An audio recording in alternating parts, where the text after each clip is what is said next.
મનુષ્ય દેહની સફળતા હેમાં બહુ જાજી મિલકત કમાઈ લે એમાં, થાવર મિલકતોના ઢગલે ઢગલા કરી દે એમાં, સુખ સાગરના ઢગલા કરી દે એમાં, આપણું કુટુંબ કબીલાત મોટું કરી લ્યો એમાં, કે આપણું મેળવી લ્યો એમાં. મનુષ્ય દેહની સફળતા હેમાં છે કે પરમાત્માના ભજનમાં. પરમાત્માના ભજનમાં મનુષ્ય દેહની સફળતા છે. અને સફળતા કોને કહેવાય? પરમાત્માના ભજનમાં આપણા મનુષ્ય દેહની સફળતા છે. અને સફળતા કોને કહેવાય? તમે આ દેહ કરીને ભજન કરો, પરમાત્માના ચરણના અધિકારી બનો, તો આ જીવને ક્યાંય ભટકવા જાવું ન પડે. આ જીવને 84 માં ભટકવા જાવું ન પડે. પરમાત્માના ચરણના અધિકારી બનો તો, નકર ઈ દુઃખનો તો કોઈ છેડો જ નથી. હમ પરદેશી પંખી સાધુ આઈ સેલાની, રેવું તમારી આ નગરીમાં જબલગ હે દાના પાણી.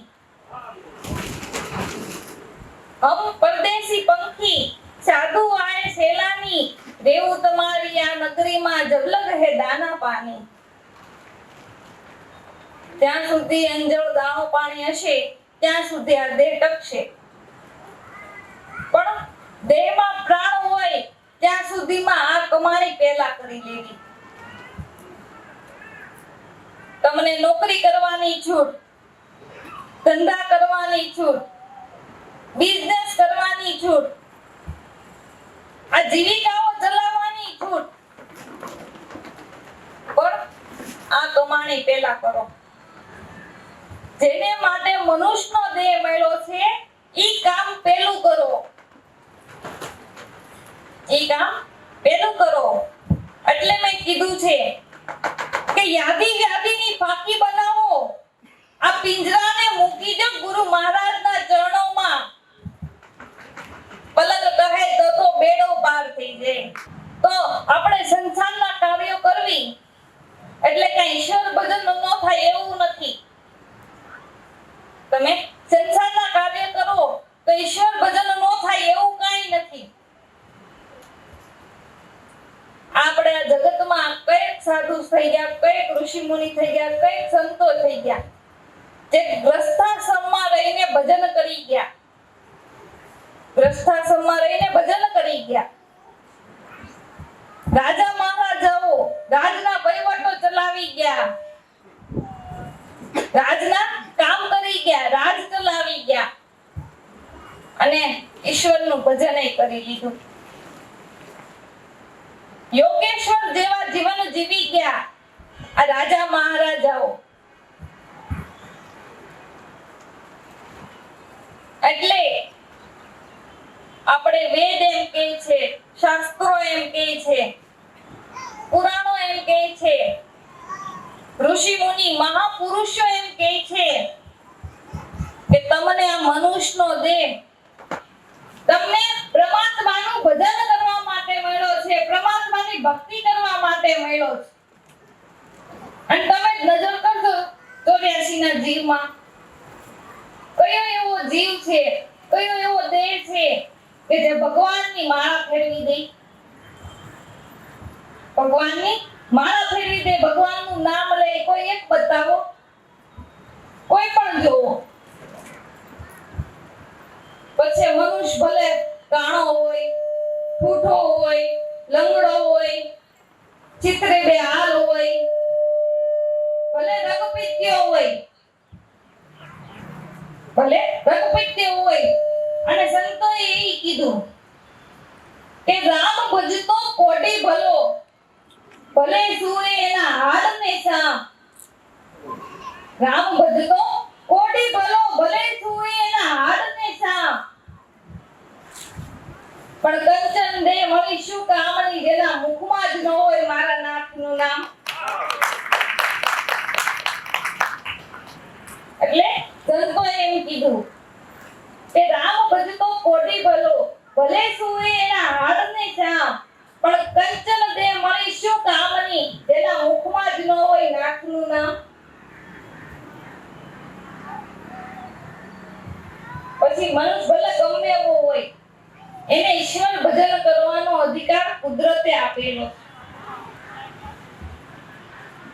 કાણો હોય, ઠૂઠો હોય, લંગડો હોય, એને ઈશ્વર ભજન કરવાનો અધિકાર છે.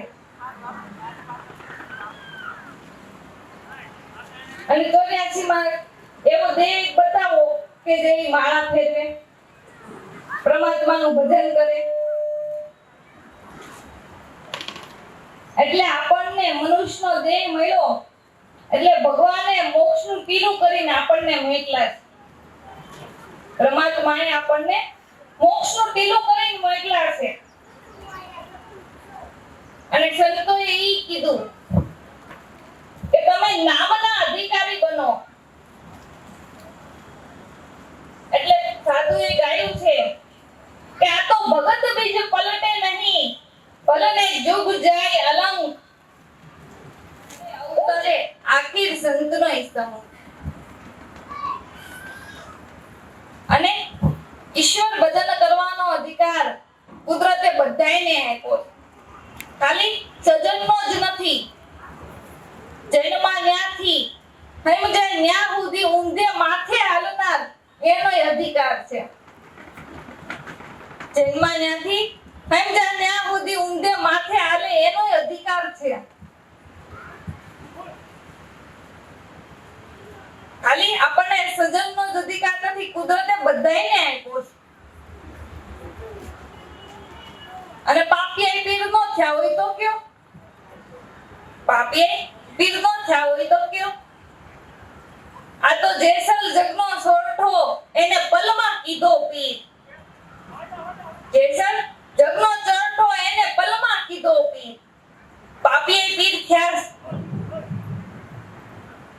અને મનુષ્ય તે મળ્યો એને ઈશ્વર ભજન કરવાનો સમાન જ અધિકાર છે.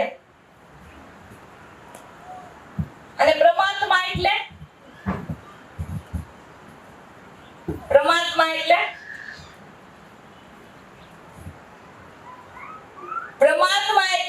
ચોક વસાળે પડેલો ઢગલો. પરમાત્મા ચોક વસાળે પડેલો ઢગલો, હૈયાનો ઢગલો. કારણ કે ભગવાનનો તો કોઈ ઇજારો રાખ્યો નથી કે અમને મળ્યા અમાર પછી તમારે કોઈ મળવાનું થાતું જ નથી, એવું ખરું? નહીં.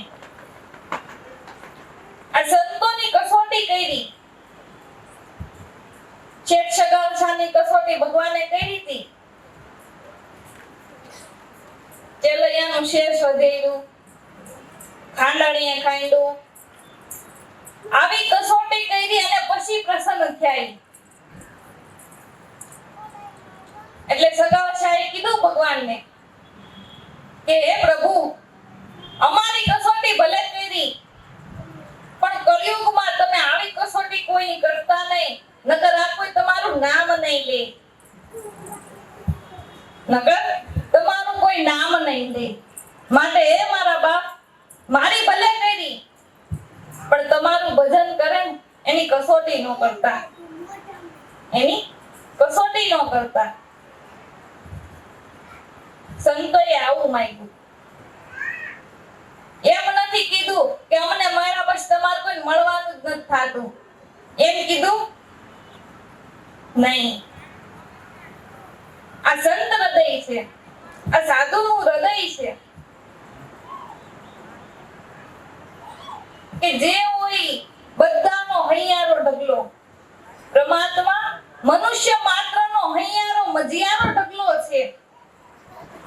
અને એ ઢગલામાંથી તમે ગમે એટલું લઈ લો, કોઈ તમને કાઈ ન કહે, કોઈ તમને નાનો પાડે.